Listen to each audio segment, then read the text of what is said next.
అటువంటి స్వామిని ఉనితిస్తూ 19వ శతాబ్దంలో ఇంచుమించుగా ఈ ఆలయం ఇక్కడ ఏర్పడినటువంటి సందర్భంలోనే కార్వేటి సంస్థాన కవి అయినటువంటి పోలిబెద్ది వెంకటరాయ కవి రచించిన వేణుగోపాల శతకం ఆధారంగా మనం ఆయన యొక్క వైభవాన్ని చెప్పుకునే ప్రయత్నం చేద్దాం.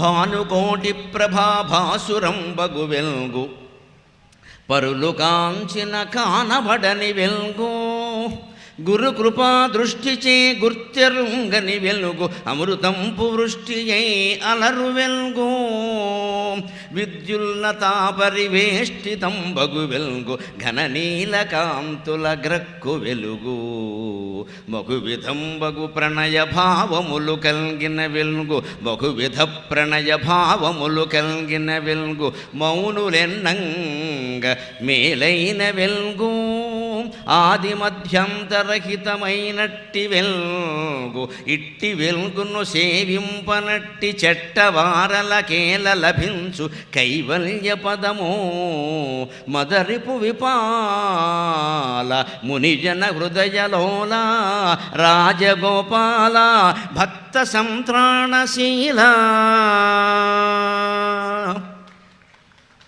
మదరిపు విపాల మునిజన హృదయలోల మదరిపు విపాల మునిజన హృదయలోల రాజగోపాల భక్త సంత్రాణశీల. ఆయన వేణుగోపాల భక్త సంత్రాణశీల అని మొకటం పెట్టాడు. ఈ ఆలయం చరిత్ర నేను విన్నాక వేణుగోపాలని రాజగోపాలగా మారిస్తే పద్యం ఏమన్నా దెబ్బతింటుందా అని ఆలోచించా. అక్షరం దెబ్బతినకుండా అదే కుదిరిపోయింది. రాజగోపాల భక్త సంత్రాణశీల. వేణుగోపాల సంత్రాణశీల అంటే ప్రాసయతి పాటించినట్టయింది. రాజగోపాల భక్త సంత్రాణశీల అంటే అసలు యతే పాటించినట్టయింది. ఇదే రెండు దైవాల మధ్య శతకాల మధ్య సమన్వయం. భగవంతుడు దయకి ఇదే నిదర్శనం. పద్యంలో ఒక అక్షరం మార్చకుండా వేణుగోపాల అన్నదాన్ని రాజగోపాల అని మీరు పరిష్కారం చేసినట్టే నేను కూడా మార్చగానే ఓసారి చూశా. అందరూ రాజగోపాల అంటున్నారు కదా, అదే పెడదాం, దానికోసం మళ్ళీ ఏమైనా ఎతి మార్చాలంటే నువ్వెందుకయ్యా మార్చడం, నేను పెట్టాను కదా అన్నాడు ఆయన. సంత్రాణశీల తాకింద రావస్తుంది, రాజగోపాలలో రకారం ఉంది, ఎతి సరిపోయింది.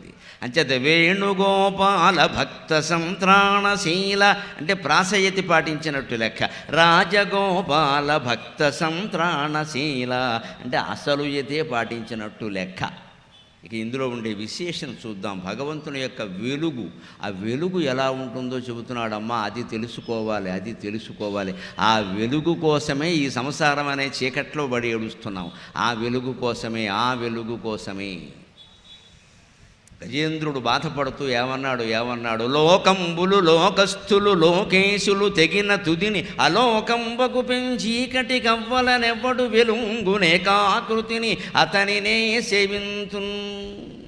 ఈ లోకాల్ని పాలించేటువంటి పరిపాలకులు, ఈ లోకంలో ఉన్న కోట్ల జనాభా చరాచర జీవరాశులు సమస్తం పోయిన తర్వాత కూడా అలోకం ఒకటి ఉంటే, ఆ అలోకానికి అవతల భయంకరమైన చీకటి ఉంటే, ఆ చీకటి కవ్వల వెలుగుగా క్షీరసాగరంలో ఏ మహానుభావుడు వెలుగొందుతున్నాడో ఆ వెలుగును నేను ప్రార్థన చేస్తున్నాను అన్నాడు. అలోకంబగు పెంచీకటి గవ్వలనెవ్వడు వెలుంగు ఏకాకృతి వెలుంగునతనినే సేవింతున్. ఆ చీకటి కవతల ఉండే వెలుగు ఎలాంటిది అంటే భానుకోటి ప్రభాభాసురంబగు వెలుగు.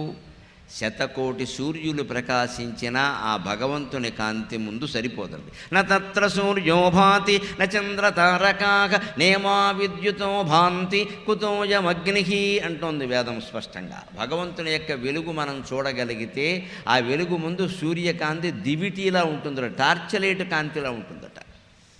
మరి సూర్యుడు కాంతికే ఎంత సంతోషించి ఉదయించు బాలుడో ఉల్లి పువ్వు ఛాయ ఉల్లి పువ్వు మీద ఉగ్రంపు పొడి ఛాయ శ్రీ సూర్యనారాయణ మేలుకో హరి సూర్యనారాయణ.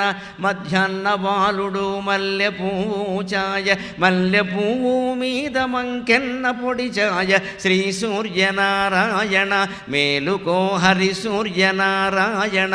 అస్తమిస్తు బాలుడు ఆవ పువ్వు ఛాయ ఆవ పువ్వు మీద అద్దంపు పొడి ఛాయ శ్రీ సూర్యనారాయణ మేలుకో హరి సూర్యనారాయణ.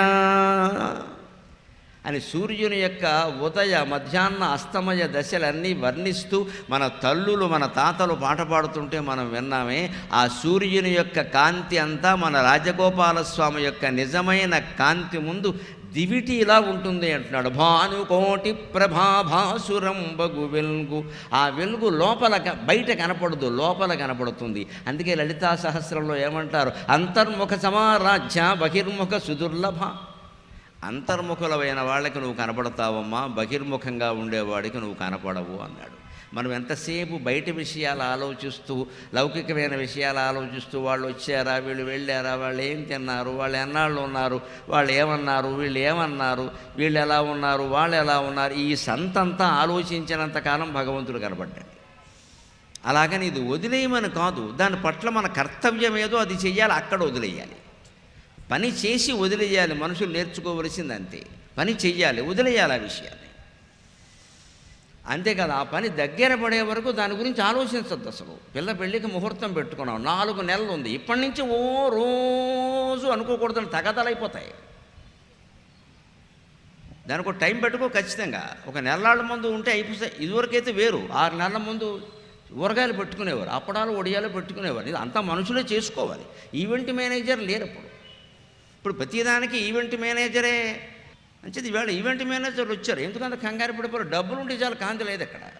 మంచిది, పిల్ల పెళ్ళో పిల్లాడ పెళ్ళో తలపెట్టు, ముందు నుంచి అంత కంగారు పడిపోయి బీపీలు తెచ్చుకుంటే చివరి ముహూర్తం టైంకి మనం ఉండం ఇక్కడ, లేకపోతే స్పృహ తప్పి పడిపోతాం. ఎందుకు ఇది? 1 నెల ముందు, 2 నెలల ముందు డేట్ పెట్టుకో, ఆ డేట్ వరకు ఆలోచించవద్దు. అది కూడా నియమం పెట్టుకో. ఇప్పుడు సెల్ ఫోన్లు వచ్చాయి కదా, రిమైండర్ డేట్ వేసి రిమైండర్ చేయమని చేస్తుంది.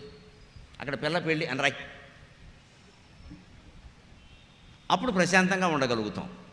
ఈ ఇంట్లో చేసుకునే పనులన్నీ ప్రశాంతంగా చేసుకుంటాం, శుభ్రంగా తింటాం, పడుకుంటాం, పుస్తకాలు చదువుకుంటాం, గుళ్ళో కడతాం, ధ్యానం చేసుకుంటాం. ఇప్పటి నుంచి దాని గురించి ఆలోచించామనుకో, అసలు విషయం వచ్చేసరికి నీరసపడిపోతామండి, ప్రమాదం అది. అదే నేర్చుకోవాలి. ఆ వెలుగు కనపడాలి అంటే మనం అంతర్ముఖ సమారాధ్య, లోపలికి చూడాలి, లోపలికి చూడాలి. లోపలికి చూడాలంటే ముందు లోపలికి వెళ్ళిపోవాలండి. ఇంట్లో ఎవ్వరూ రాని గదులు కొన్ని ఉంటాయి చూడండి, ఆ గదిలోకి వెళ్ళిపోవాలి. ఎవ్వరూ రాని గదులు. నేను లాయర్ గారి ఇంట్లో చూశాను, చాలా గదులు ఉన్నాయి. వచ్చి ఇక్కడ మకం పెట్టేద్దాం అనుకుంటున్నాను, ఖాళీగా ఉన్నాయన్నీ. ఆయన పుస్తకాలు ఉన్నాయి, అక్కడక్కడ ఉంటాయి కొన్ని. హాయిగా ధ్యానం చేసుకోవచ్చు. నేను మధ్యాహ్నం నాకు ఇచ్చిన వసతులు ఉండి నేను ధ్యానం చేసుకున్నాను. అనుమానం వెళ్ళ వారు వస్తారండి, వీరు వస్తాయని, వేణుగోపాలస్వామి అనవ వస్తాడా అని అడిగాను. రారన్నారు. నాకు ఇంకెవడో అనవసరం అని చెప్పాను నేను. ఆయన రానప్పుడు వీళ్ళందరూ ఎందుకంటే ఇక్కడ ఊళ్ళో వాళ్ళు నన్ను చూడడానికి ఏం చూస్తాం? ఒక 100 మంది వస్తారమ్మా, సాయంత్రం పద్యాలన్నీ మర్చిపోతాను, ఏమి ఉండదు ఇక్కడ. వీళ్ళే గుర్తుంటారు, ఇక్కడ వచ్చిన మొహాలన్నీ గుర్తుంటాయి. వస్తారు చూడడానికి, అందరూ తలోశాలు కప్పుతారు, దేనికి ఇవన్నీ. అందుకే నేను చాలా ఖచ్చితంగా చెప్పాను, నేను 2 పలహారం చేసి పైకి వెళ్ళిపోతానండి, మళ్ళీ భోజనం టైం వరకు కిందికి దిగను. యమధర్మరావు చేస్తే వాడు పట్టుకుపోతాడు, వేణుగోపాలస్వామి వస్తే మీరు లేపండి అని చెప్పాను. ఇంకెవరు వద్దు. యమధర్మరాజుకు మన పర్మిషన్ అవసరం లేదు, వాడు తీసుకుపోతాడు. వేణుగోపాలస్వామి వస్తే చెప్పండి, ఇంకెవరు వచ్చినా నాకు చెప్పొద్దు, నేను రాను. మధ్యాహ్నం భోజనం చేసి ఎంత సుఖంగా చేసి వేసుకుని హాయిగా పడుకున్నాను, నా పద్యాలు నేను పాడుకుంటూ కూర్చున్నాను. ఇదే అంతర్ముఖ సమారాధ్య. నేను చేయవలసిన పని ఏమిటో అది చేయాలి, కానీ ఊళ్ళో వాళ్ళందరినీ కలవడం నాకేం పని అండి? అందులో ఎన్నికల సీజన్, ప్రమాదం కూడా అనేది కలిస్తే. గొడవ ఫోటో తీసి నీ పార్టీ అంటాడు, లేనిపోను గొడవ. ఎందుకు ఇది? ఏ పెద్ద పని తలపెట్టినా సరే ఆ పని దగ్గర పడే వరకు దాని గురించి ఆలోచించద్దు. ఊరికే మల్లకుల్లాలు పడవలసిన అవసరం ఏం లేదు. దానికి సమయం పెట్టుకో. ఒక్కొక్కటి 3 నెలల ముందు చేయవలసిన పని ఉంటుంది, ఆ పని చేసే. 3 రోజుల ముందు చేసే పని ఉంటుంది, అది అప్పుడే చేయి. డేట్ రాసి పెట్టుకో. 3 రోజుల ముందు చేసే పని 3 నెలల ముందు నుంచి ఎందుకండి? అందుకోసం ఇంట్లో వీలైనప్పుడల్లా లోపలికి వెళ్ళిపోవాలి. ఆ లోపల గదుల్లోకి వెళ్ళాక మన శరీరం లోపలికి వెళ్ళిపోవాలి. దేహం నుంచి ఎముకల నుంచి రక్తం నుంచి మాంసం, అక్కడి నుంచి హృదయం, మనస్సులోకి వెళ్ళిపోవాలి. ఈ లోపలికి వెళ్ళిపోవాలి. అదే అంతర్ముఖ సమారాధ్య. అప్పుడు పరులు చూసిన కానబడని వెలుగు అంటున్నాడు పోలబెద్ది వెంకటరాజ కవి. ఇతరులు ఎవరూ చూసినా కనపడదయా, మన లోపల వెలుగు వాళ్ళకి ఎలా కనపడుతుందండి? మనకే కనపడడం లేదు. అంచేత పరులు చూసిన కానబడని వెలుగు. మరి ఎప్పుడు ఎలా కనపడుతుందండి? అసలు ఏదు కనపడుతుంది? గురు కృపా దృష్టిచే గుర్తెరంగిన వెలుగు. గురువుల యొక్క దయ ఉంటే తప్ప అది కనపడదు. గురువు అంటే మళ్ళీ వేణుగోపాలస్వామి. ఆ భగవద్గీత చదవడం, దాని తాత్పర్యాలు నేర్చుకోవడం, ఆచరణలో పెట్టడం, రోజు పడుకునే ముందు 2 శ్లోకాలు భగవద్గీత తాత్పర్యాలతో సహా చదివి పడుకోండి. 700 శ్లోకాలు ఉన్నాయి. 574 శ్లోకాలు కృష్ణుడు చెప్పాడు, 84 శ్లోకాలు అర్జునుడు అడిగినటువంటి ప్రశ్నలు ఉన్నాయి, 41 శ్లోకాలు సంజయుడు వర్ణించిన ఉన్నాయి, ఒక్క శ్లోకం ధృతరాష్ట్రుడు చెప్పాడు. ఆ ఒక్క శ్లోకమే మొత్తం 700కి మూలం. మొత్తం 700 శ్లోకాలు ఉన్నాయి. మీరు రోజుకి 2 రాత్రి పడుకోబోయే ముందు చదివి ఆ పుస్తకం అక్కడ పెట్టి అక్కడ ఉన్న దీపం ఆర్పేసి మీరు పడుకుంటే ఒక ఏడాది అయ్యేసరికి 2 ఆవృత్తులు అవుతాయండి పూర్తిగా. 365 రోజులు కదా, 700 ఏడాది అయ్యేసరికి ఒకసారి ఒక ఆవృత్తి అయిపోతుంది. ఒక 3 ఏళ్ళు అయ్యాక మీ జీవితంలో చూడండి అద్భుతమైన మార్పులు జరుగుతాయి, అద్భుతమైన మార్పులు జరుగుతాయి. తేషాం నిత్యాభియుక్తానాం యోగక్షేమం వహామ్యహం. నిత్య అభియుక్తానాం అంటే అర్థం అది. రోజు నాతో పడి ఏడుస్తాడయ్యా, నా పుస్తకాలు చదువుతాడయ్యా, నా గురించే మాట్లాడతాడయ్యా, వాడి గురించి నేను పట్టించుకోకపోతే ఎవడు పట్టించుకుంటాడు అని భగవంతుడు ప్రతిజ్ఞ చేశాడు 9వ అధ్యాయంలో. జ్ఞాని అయిన వాడు, నాకు నిత్యానుబంధం కలిగిన వాడు, వాడిని నేను చూసుకుంటాను. ఎందుకంటే వాడిని ఎప్పుడూ నా గురించి ఏడుస్తున్నాడు. వాడు ఐశ్వర్యము సంపదలు ఏమీ, పేరు కీర్తి ఏం ఆశించట్లేదు. వాడు దేవుడో అంటున్నాడు. మరి వాడి గురించి నేను అనద్దా? వాడు నా గురించి దేవులాడుతుంటే నేను వాడి గురించి దేవులాడద్దా? నేను వాడిని చూసుకుంటా, మిగిలిన వాళ్ళు నాకెందుకు అన్నాడు ఆయన. అందుకని ఇతరులు చూస్తే కనపడదండి అది. ఎందుకంటే వాళ్ళకి మనం శరీరం కనపడుతుంది, లోపల మనకు కనపడే వెలుగు వాళ్ళకి ఎలా కనపడుతుంది? మన లోపల వెలుగు మనకే కష్టంగా ఉంది. ఎవరి వల్ల కనపడుతుంది? గురు కృపా దృష్టి చే గురు తెరింగిన వెలుగు. ఎవరండి గురువు? కృష్ణం వందే జగద్గురుం, శ్రీకృష్ణం వందే జగద్గురుం, వసుదేవసుతం దేవం కంసచాణూరమర్దనం దేవకీ పరమానందం. కృష్ణం వందే జగద్గురుం, శ్రీకృష్ణం వందే జగద్గురుం. ఆ శ్రీకృష్ణుని యొక్క దయ ఉంటే తప్ప ఆ వెలుగును మనం గుర్తించలేము. అమృతంపు వృష్టి చే అలరు వెలుగు. ఆ ఒక్కసారి ఆ లోపలి వెలుగుని మనం చూశాక శరీరం అంతా చల్లగా హాయిగా అమృతం కురిసినట్టుగా ఉంటుందమ్మా, అమృతం కురిసినట్టుగా ఉంటుంది. అందుకని అమృతంపు వృష్టి చే అలరు వెలుగు. ఆ అమృత వృష్టితో అలరేటువంటి లోపల వెలుగే ఇక్కడ దేవాలయంలో విగ్రహం రూపంలో వెలుగుతోంది. ఘనని విద్యుల్లతా పరివేష్టితం బగు వెలుగు, ఘననీల కాంతుల గ్రక్కు వెలుగు. ఈ వెలుగును చూసిన వాళ్ళ గొప్పతనం ఏమిటో తెలుసా? ఆ వెలుగును వాళ్ళు దర్శిస్తే అదే సమాన స్థాయి కలిగిన వాళ్ళకి ఈ వ్యక్తి వెనకాల ఉండే మండలాకారం కనబడుతుంది. విద్యుల్లతా పరివేష్టితంబగు వెలుగు అంటే అర్థం అది. జ్ఞాని అయిన వాడు, త్యాగరాజస్వామి లాంటి వాడు, అన్నమాచార్య లాంటి వాడు, ఆ దర్శనం పొందిన మహానుభావులు ఉంటారే, వారి వెనకాల ఒక మండలాకారం ఉంటుంది ఖచ్చితంగా. మనకి ఇప్పటికీ దివ్య పురుషుల క్యాలెండర్లు వేస్తే వాళ్ళ వెనకాల ఒక అర్ధచంద్రాకారంలో మండలం ఉంటుంది. మీరు గమనించండి. మహానుభావులు ఎవరి బొమ్మ వేసినా ఒక మండలాకారం. దాన్ని తెలుగులో ఏమంటారో తెలుసా? ఆరా అంటారు. ఆరా పోలీసు వారికి బాగా తెలుస్తుంది. ఆరా తీశారు ఇదే ఆరా. ఒక నేరం జరిగితే ఆరా తీయగా బయటపడిన విషయాలు ఏమిటంటే అంటాడు. ఆరా అంటే ఏంటి? వెనకాల ఉన్నదాన్ని చూడడం, ముందున్నవి చూడడం కాదు. ఆరా అంటే అర్థం అది. ఆరా వెనకాల ఉంటుంది, ముందు ఉండదు. మనిషి కనపడగానే ముందు చూసామనుకోండి మొహం కనపడుతుంది. కాస్త వెనక్కి చూడగలిగితే మనకు కూడా ఆ ఆధ్యాత్మిక అభ్యాసం చేసే స్థితి ఉంటే ఆ ఆరా మనకు కనపడుతుంది. బాబోయ్ వీడు వెనకాల ఏదో ఉందిరా బాబు, సామాన్యుడు కాదు ఇది. మనం కూడా అది చేస్తున్నాం. క్లాస్మేట్స్ ఇద్దరం కూడా సహాధ్యాయులం. కాస్త మనకంటే ఆయన 2 అడుగులు ముందుకెళ్ళి ఉండొచ్చు, మనం 2 అడుగులు వెనకాల ఉన్నాం, పర్వాలేదండి. ఇప్పుడు ఒక దారిలో నడుస్తూ ఉంటే కొంచెం ముందెళ్ళిపోయేవాడు పాదయాత్ర చేయాలి అనుకుంటారు. ఏ అయ్యప్ప స్వామి గుడికో ఒకళ్ళు కొంచెం ముందెడతారు, ఒకళ్ళు కొంచెం నీరసంగా వెనకాల ఉంటారు. ముందు వెళ్ళేవాళ్ళు వెనకాల వాళ్ళకి కనపడడంలా అదిగో ఆయన ముందెడుతున్నాడని. అలాగే ఆధ్యాత్మిక అభ్యాసాన్ని మనకంటే బాగా చేసిన వాళ్ళతో పాటుగా మనం నడవగలిగితే వాళ్ళ తేజస్సు మనకు అర్థమవుతుంది. క్రమంగా అభ్యాసం పెరిగిన కొద్దీ వాళ్ళు మనం ఒక్కటే అయిపోతాం. అందుకని విద్యుల్లతా పరివేష్టితంబగు వెలుగు. ఆరా తీయడం అంటే అదే. వెనకాల ఆ జ్ఞానుల యొక్క వెనకాల విద్యుల్లతలాగా, మెరుపు తీగల్లాగా చమక్ చమక్ చమక్ అని మెరుస్తూ మెరుపు తీగల్లా వెలుగు ఉంటుంది. ఆ వెలుగే ఆ వెలుగే ఇక్కడ దేవాలయంలో ఎలా ఉందండి. ఘననీల కాంతుల గ్రక్కు వెలుగు, నల్లని కాంతి, నీలమేఘంలా ఉండేటువంటి కాంతిలో శ్రీకృష్ణ స్వామి ఎలా వెలుగొందుతున్నాడో మీరు దర్శనమైనప్పుడు చూడండి అమ్మా. ఘననీల కాంతుల గ్రక్కు వెలుగు. అందరం లోపలి వెలుగును చూడలేము, కష్టం, చాలా అభ్యాసం చెయ్యాలి, కొన్ని దశలు దాటాలి. అమ్మవారి సింహాసనానికి ద్వాత్రింశత్ అంటారు, సింహాసన ద్వాత్రింశిక, 32 మెట్లు ఉంటే మనం ఇంకా 1వ మెట్టు కూడా ఎక్కామో లేదో మనకెక్కడ దర్శనం అవుతుంది. అప్పుడు ఉపాయం ఏమిటంటే ఆ మెట్లు ఎక్కడానికి చేయవలసిన అభ్యాసమే నిత్యం దేవాలయానికి రావడం, నిత్యం దర్శనం చేసుకోవడం. ఉత్సవాలప్పుడు రావడం, ప్రసాదానికి లైన్లో నిలబడడం కాదు. ఉత్సవాలు లేకపోయినా రావాలి. దేవుడి గుళ్ళోకి రావడమే ఒక ఉత్సవంగా భావించాలి, అప్పుడు జీవితం బాగుంటుంది. ఇవాళ ఉత్సవం లేదు కదా, ఎందుకు వెళ్ళావు అంటే వెళ్ళడమే ఉత్సవం కదా, మళ్ళీ ఉత్సవం ఏమిటి అనాలి. మనం వెళ్ళడమే ఉత్సవం కదండి. కళ్ళకి ఉత్సవం అంటే ఏమిటమా, పండగ. భగవంతుని చూడడం పండగే కదా. ఏదో దిక్కుమాలిన కళ్ళతో ఎన్ని పాపిష్టి దృశ్యాలు చూసి కళ్ళు కుళ్ళిపోయాయండి. ఈ కళ్ళతో ఆయన చూసే అవకాశం వచ్చిందంటే ఎంతకంటే ఏమైనా కావాలా. ధృతరాష్ట్రుడు ఎంత అజ్ఞానైనా, ఎంత పుత్రవ్యామోహం ఉన్నా 2 దశల్లో ఆయన గొప్ప జ్ఞానాన్ని ప్రదర్శించాడండి. 2 దశల్లో.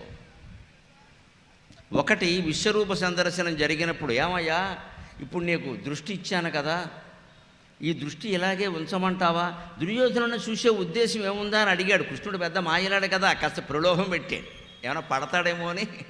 దుర్యోధనుడు అంటే నీకు చాలా ఇష్టం కదా, వాడిని ఏమైనా చూస్తామంటే, నీ దివ్య దర్శనమైనటువంటి కళ్ళతో ఈవేళ అందరినీ చూడడం నాకేం పని, తీసే అన్నాడు. గొప్ప జ్ఞానండి. ఇంకొక దశ ఏమిటి అంటే, ఖచ్చితంగా ఆయన పాండవుల ఇంట్లో, యుద్ధం అంతా అయిపోయిన తర్వాత పాండవుల ఇంట్లో ఉన్నప్పుడు ఒక దశలో ధర్మరాజు, పెదనాన్నగారు ఈ రాజ్యం మీది, మా నాన్నగారు మీకు ఇచ్చారు, ఆయన సింహాసనం మీద కూర్చునే యోగ్యత ఉన్న, పట్టాభిషేకం ఆయనకే జరిగినా మీకు ఇచ్చారు, అందుకని మీరు బాధపడద్దు, నేను మళ్ళీ మీకు ఇస్తాను, మీరు కూర్చోండి సింహాసనం మీద ఇప్పుడు కూడా అంటే, వద్దయ్యా అదే కదయ్యా నన్ను మామూలుగా గుడ్డివాడిని చేయకుండా మదాంధుణ్ణి కూడా చేసేసింది ఆ సింహాసనమే కదయ్యా, నాకు వద్దు అన్నాడు ధృతరాష్ట్రుడు. ఖచ్చితంగా ఇది ఒక జ్ఞాని అనే మాట ఈవేళ మనం చూస్తూనే ఉన్నాం. అంతవరకు నీతిపరులు అనుకున్న వాళ్ళు అధికారం రాగానే ఏ రకంగా అవినీతిపరులు అయిపోతారో చూస్తూనే ఉన్నాం. అది వేరే చెప్పక్కర్లేదు ప్రత్యేకంగా. అంతవరకు బాగానే ఉన్నారండి, మహా ఉద్యమాలన్నీ చేశారండి నైతికంగా, అవినీతికి వ్యతిరేకంగా. ఇవాళ వాళ్ళే అవినీతి పరులయ్యారట, కోట్లు మింగారట అంటే వినడానికి విచిత్రంగా ఉంది, నమ్మశక్యం కావడం లేదు, కానీ నిజం. అంటే అధికారం మనిషిని పాడు చేస్తుంది ఖచ్చితంగా. ఒక కుటుంబంలో అధికారమే పాడు చేస్తుంది, ఇక రాజ్యంలో అధికారం పాడు చేస్తుందని చెప్పక్కల్లా. ఈ అధికారం కోసం మనం ఇన్ని హత్యలు చేయాలా, ఇంత పాకులాడాలా, అవసరమా అది? అందుకని ధృతరాష్ట్రుడికి కూడా జ్ఞానోదయం అయింది. ఆ 2 సందర్భాలు నాకు అక్కర్లేదు, యథవరాజ్యం నాకెందుకయ్యా, నువ్వే ఉండని, నేను వనాలకు వెళ్ళిపోతానని వెళ్ళిపోయాడు. అందుకని మళ్ళీ లౌకికమైన భోగాలు ఆయన కోరుకోవాలి. ఆ పాటి ధృతరాష్ట్రుడికి ఉండేటువంటి జ్ఞానమేనా మనకి లేదా? మనకి సంసార వ్యామోహాలు, పుత్ర వ్యామోహాలు ఉన్నాయి, కానీ కనీసం ఆయన 1-2 సందర్భాల్లో ఒక జ్ఞానిలా ప్రవర్తించాడు కదా, మనం అలా చెయ్యాలి కదా. అందుకని గుళ్ళోకి రోజు రావాలి, ఉదయం సాయంత్రం కూడా దర్శనం చేసుకోవాలి. పైగా ఇటువంటి గుళ్ళల్లో మనకు సౌకర్యం ఏంటంటే ఎంతసేపు చూసినా చూడనిస్తారు. ఇక్కడ చూడం, మనం నరసాపురం నుంచి తిరుపతి టికెట్ కొనేసుకుని బలవంతంగా బాత్రూమ్ పక్కన కూర్చొని వెళ్ళిపోతాం. బాత్రూమ్ పక్కన కూర్చుని ఎంత సేవో, ఎవడు కూర్చోమన్నాడు నేను మొక్కుకున్నా, ఎవడు మొక్కుకోమన్నాడు? ఇక్కడ మొక్కుకోరాదా? ఖాళీగా ఉన్నాడు ఆయన, మొక్కోడు.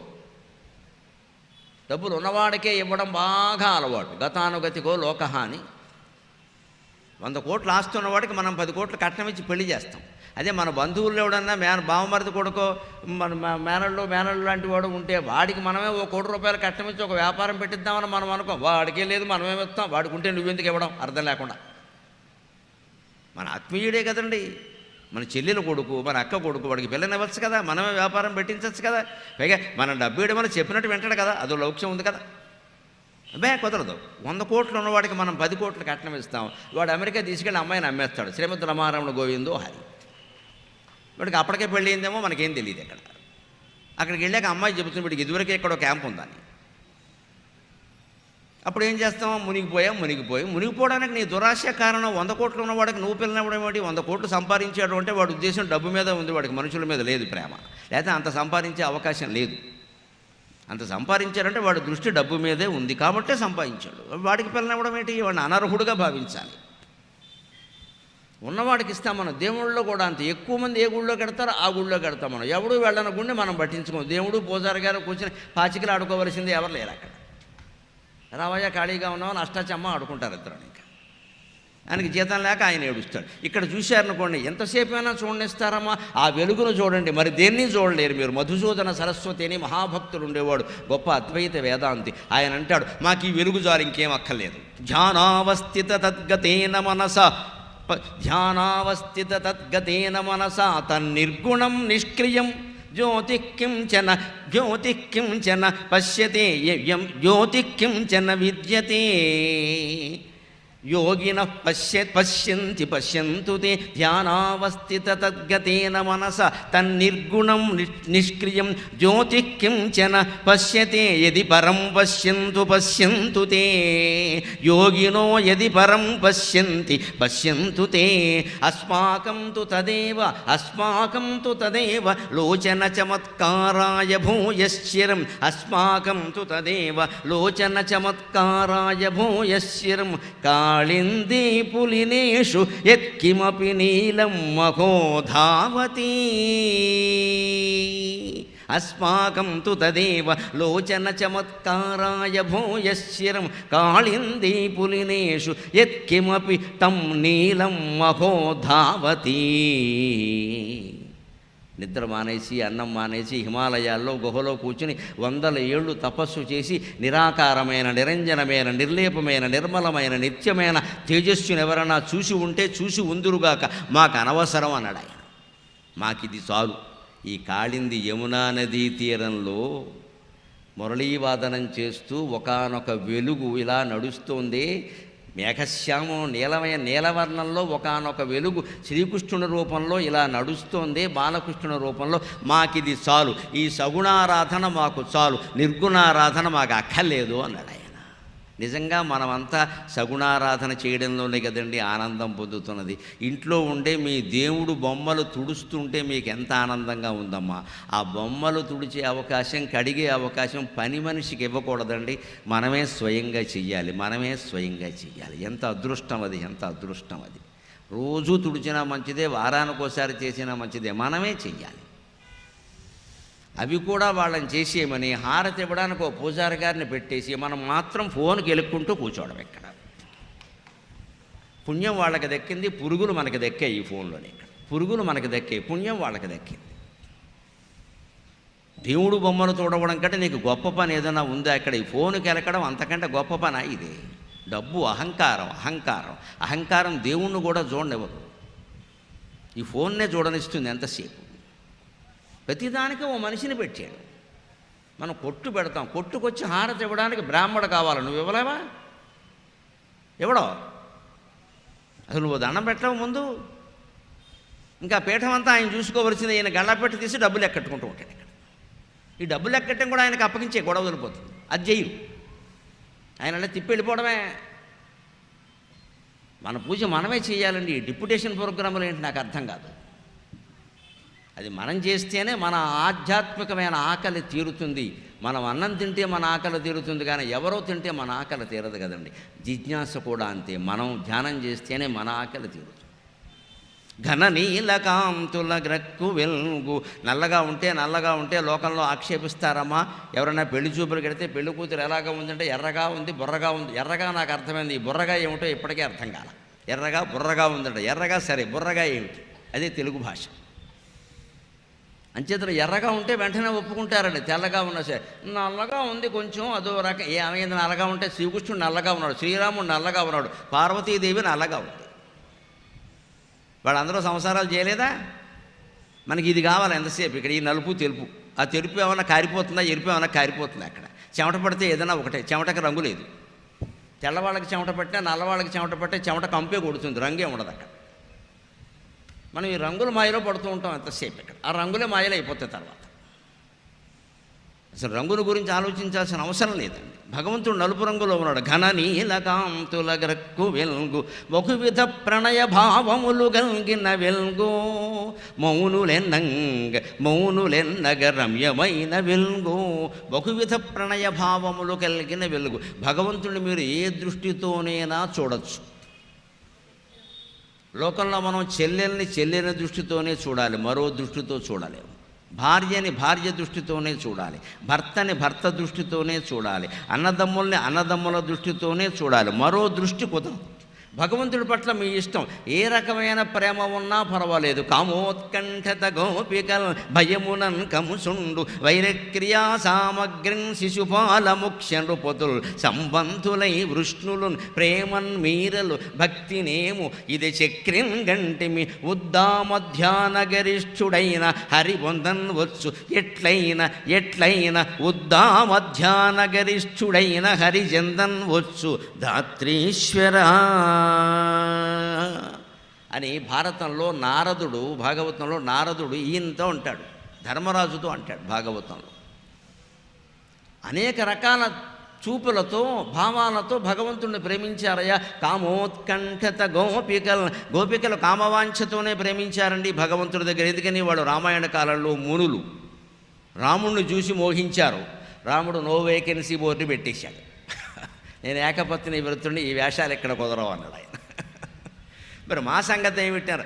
వచ్చే జన్మలో చూసుకుందాం, మీ సంగతి నా సంగతి అన్నాడు అంతే. తర్వాత కృష్ణుడిగా పుట్టాడు. అందుకే ఆ మహర్షులందరూ గోపికలుగా పుట్టారు. మహర్షులండి, గోపికలు అంటే సామాన్యులు కాదు, మహర్షులు, శరభంగాది మహర్షులు, మామూలు వాళ్ళు కాదు. దివ్యమంగళస్వరు మామూలు లోకంలో ఉన్నటువంటి స్త్రీ పురుషుల సౌందర్యాన్ని చూస్తేనే మన మనస్సు చెలిస్తుంది కదా. భగవంతుడైన రామచంద్రమూర్తి సౌందర్యాన్ని చూస్తే చెలించకుండా ఉంటుందా? అటువంటి సౌందర్యం. కాబట్టి రామచంద్రమూర్తి సౌందర్యాన్ని చూసి పురుషులు మోహించారు. పుంసాం మోహన రూపాయ పుణ్యశ్లోకాయ మంగళం వేదాంత వేద్యాయ మేఘశ్యామలమూర్తయే పుంసాం మోహన రూపాయ పుణ్యశ్లోకాయ మంగళం. రామచంద్రమూర్తి యొక్క రూపం ఎటువంటిది అంటే శ్రీకృష్ణుని యొక్క రూపం కంటే గొప్పది. శ్రీకృష్ణుని యొక్క రూపం కంటే గొప్పది. కృష్ణాలయంలో ఉండి నేను ఈ మాట చెప్తున్నా, కృష్ణుడు ఎదురుగా వచ్చి అడిగినా నేను వాదిస్తా. లాయర్ గారు పెట్టిన కార్యక్రమం ఇది. వాదించడం నాకు ఒక నేర్పక్కర్లేదు. ఎందుకు గొప్పది అంటే తర్కం ఉంది అక్కడ. కృష్ణుణ్ణి స్త్రీలు మాత్రమే చూసి మోహించారు, రాముణ్ణి స్త్రీలు కాదమ్మా పురుషులు కూడా చూసి మోహించారు. అందుకని రాముడు సౌందర్యమే కృష్ణుడు సౌందర్యం కంటే గొప్పది. ఒక స్త్రీ అందంగా ఉందని పురుషుడు చెప్పడం గొప్ప విషయం కాదు. ఏ పురుషుడికైనా భార్య తప్పితే అందరి సౌందర్యాలు బాగా నచ్చుతాయి. భార్య ఎందుకు నచ్చదంటే అప్పటికే పెళ్ళి అయిపోయింది, 10 ఏళ్ళు అయింది కాబట్టి. నవ్వకముందు ఆవిడే నచ్చింది. వాడి కర్మ దాని కర్మ. అంటే లోకంలో స్త్రీ సౌందర్యాన్ని పురుషుడు మెచ్చుకోవడం పెద్ద విషయం కాదు. సాటి స్త్రీ చూసి నీ అందం చూసి నేను అసూయపడుతున్నానంటే ఆ స్త్రీ అందంగా ఉన్నట్లు లెక్క. అలాగే పురుషుడు సౌందర్యాన్ని స్త్రీ మెచ్చుకోవడం లెక్క కాదు. దుర్భావనలు వాళ్ళకి ఉంటాయి. మరో పురుషుడు మెచ్చుకోవరే చాలా అందంగా ఉన్నావురా అని మరొక పురుషుడు అంటే వాడు అందంగా ఉన్నట్లు లెక్క. రామచంద్రుని సౌందర్యాన్ని పురుషులు మెచ్చుకోలేదు, కాంక్షించారు. కాంక్షించిన వాళ్ళు మామూలు వాళ్ళు కాదు, మహర్షులు, తపస్సులు చేసిన వాళ్ళు కూడా శరీర వ్యామోహాన్ని వదులుకోలేకపోయారు. ఏమి తేజస్సు, ఒక్కసారి ముట్టుకుంటే చాలు, ఒక్కసారి ముద్దు పెట్టుకుంటే చాలంటే రాముడు కుదరదో, సీతక మాత్రమే అని రిజర్వేషన్ బోర్డు పెట్టేశాడు. వాళ్ళందరూ పుట్టారు గోపికలుగా. కామోత్కంఠత గోపికలు. అంతేకాదండి, ఇంకో రకంగా ఆరాధించవచ్చు భగవంతుడిని. భయం వేసిందమ్మా, బాధపడకండి. భయం భగవంతుణ్ణి చేరుకునే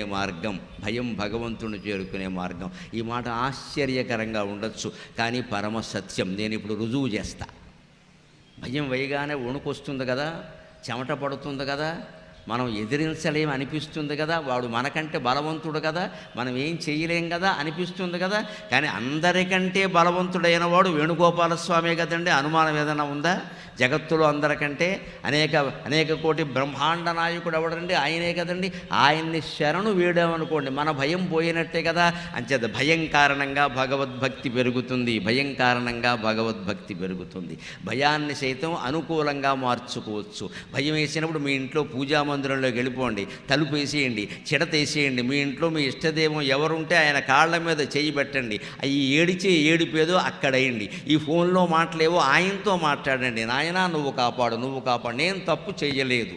మనం తప్పు చేసి కాపాడమని అడగకూడదండి. మనమే తప్పు చేస్తే కాళ్ళు పట్టుకుని చేశాను, పొరపాటును చేశాను, చాపల్యం కొద్దీ చేశాను, ఏదో పిచ్చెక్కి చేశాను, నన్ను క్షమించు, నన్ను క్షమించు, నేను ఈ దాడి తట్టుకోలేను, నేను ఈ గొడవ పడలేను, నన్ను క్షమించు. నకురియాం పునరితి విపరీత ప్రతితాపేన నకురియాం పునరితి అని వ్యాసభారతంలో వ్యాసుడు చెబుతాడు.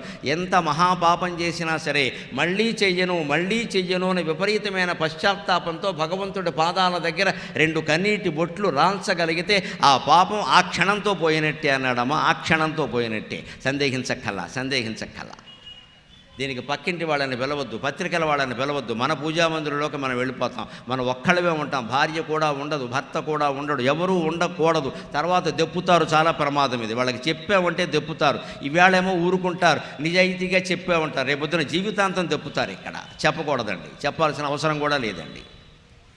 అంత అవకాశం హిందూ ధర్మంలో ఉంది మీకు. ఇక్కడ ఆ దేవత కాళ్ళ మీద పడి వెంటనే నమస్కారం చేసి నేను చేశాను, నిజమే, కామవాంఛ కొద్దీ చేశాను, వ్యామోహం కొద్దీ చేశాను, చాపల్యం కొద్దీ చేశాను, డబ్బు కోసం చేశాను, పిచ్చెక్కి చేశాను, ఏదో చేశాను, అయిపోయింది, తెలియని వయస్సులో చేశాను, ఇంత కర్మ నేను ఇప్పుడు అనుభవించలేను అని భగవంతుడి పాదాలు పట్టుకుంటే తక్షణం ఆ పాపం రద్దయిపోతుందమ్మా. అనుమానమే లేదు. పశ్చాత్తాపమే పాపానికి పరిహారం.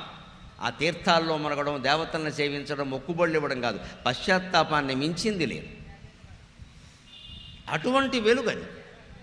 అందుకని వైరక్రియా సామగ్రిని కంసుడు భయం కారణంగా మోక్షం పొందాడు. కంసుడు భయపడ్డాడు, కృష్ణుడు వచ్చి చంపుతాడేమో అని. ఆ భయంతో ఏం చేశాట కంసుడు? కూర్చుచు లేచుచు అరుగును, తిరుగుచు కుడుచుచు లేచుచు అరుగుచు కూర్చొనుచు లేచుచు అనవరతంబున హరిదలచి కంసుండా భయమున హరిని చేరే హరిదలచి నిరతము అంటాడు. కూర్చున్నా సరే, నిలబడినా సరే, అన్నం తింటున్నా సరే, నీళ్లు తాగుతున్నా సరే, ఏం చేస్తున్నా సరే కృష్ణుడు వస్తాడేమో చంపేస్తాడేమో అని భయపడి గోవింద నామస్మరణ విపరీతంగా చేశాడు. కాబట్టే చనిపోగానే కంసుడికి మోక్షం వచ్చిందమ్మా. అనుమానం ఏం లేదు, మోక్షం వచ్చింది.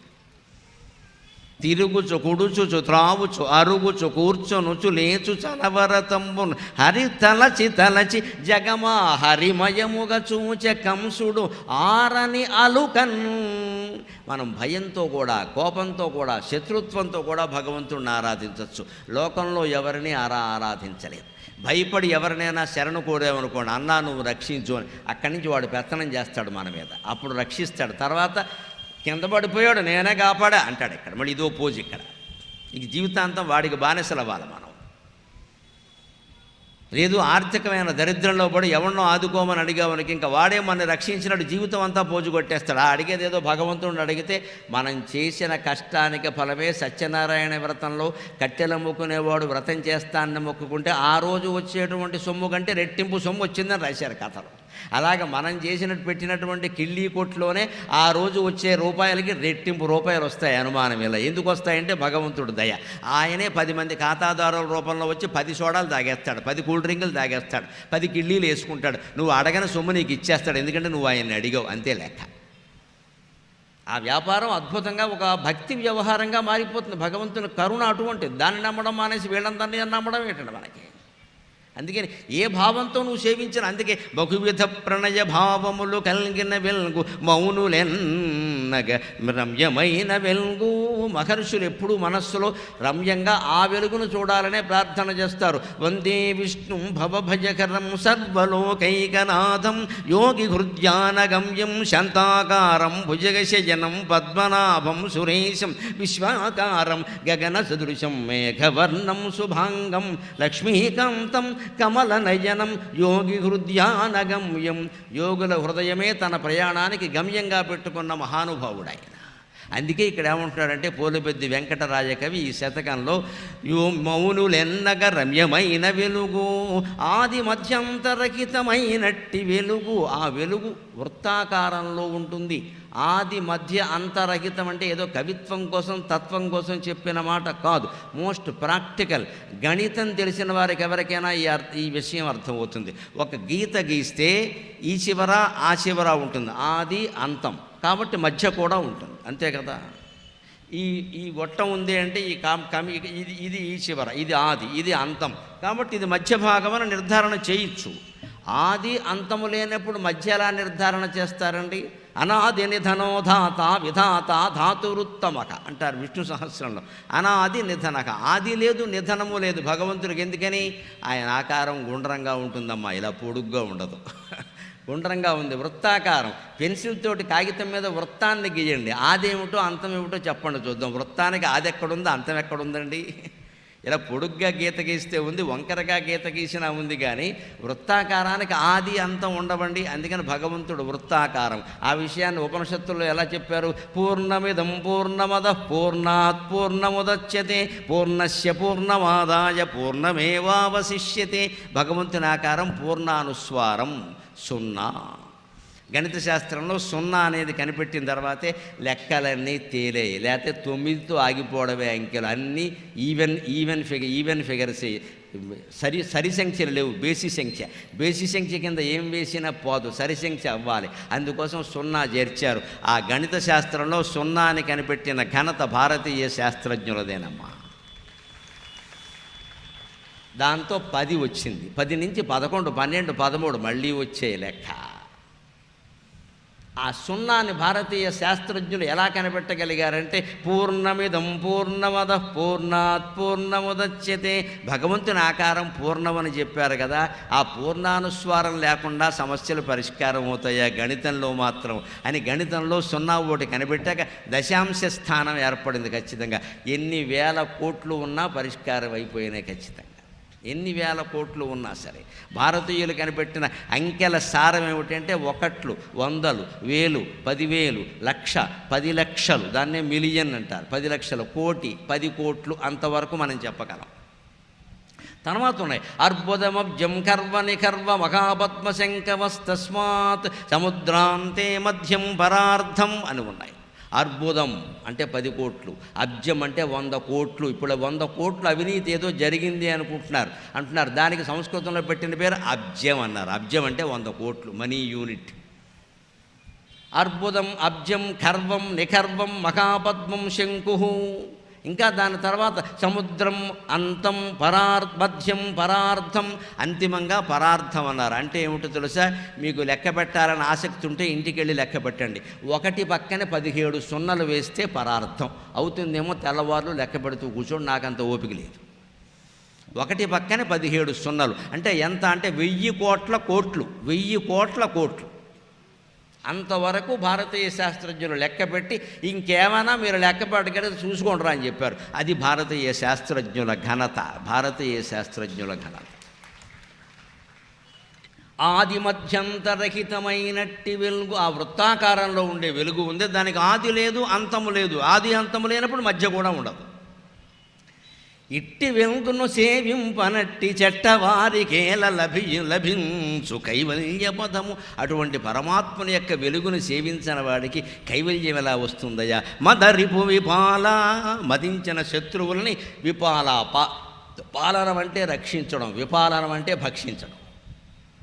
మదించిన శత్రువులను సైతం భక్షించగలిగిన వాడు మన రాజగోపాలస్వామి. మదరిపు విపాల మునిజన హృదయలోల, మునుల హృదయంలో లోలమైపోయిన వాడు. అంటే మునిజనులు ఇన్ని తపస్సు ద్వారా స్వాధీనం చేసుకోగలిగారు.